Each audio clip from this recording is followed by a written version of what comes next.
કોંગ્રેસની સગર્ભા મહિલા સભ્ય મામલે મોટી જાહેરાત। દિયોદર તાલુકા પંચાયતના સગર્ભા કોંગ્રેસ સભ્ય માટે જાહેરાત કરવામાં આવી। આવનાર સંતાનના અભ્યાસનો ખર્ચ નરસિંહ દેસાઈ ઉઠાવશે।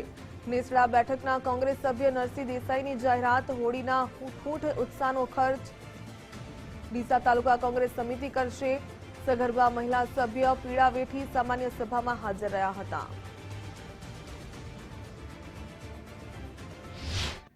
હું ડીસા તાલુકાના કોંગ્રેસનો પ્રમુખ છું।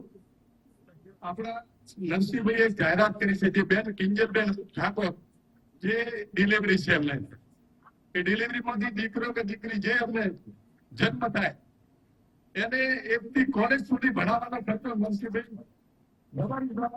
જાહેર કરવામાં આવે। સાથે નરસિંહભાઈ જિલ્લા પંચાયતના સદસ્ય નેસડાથી છે અને ગોપાલક સમાજના પ્રમુખ છે ડીસામાં। એના સાથે કોઈ બીજી વાત કરવા મારે નરસિંહભાઈ ઉભા થઈને રામ રામ કરો બધા।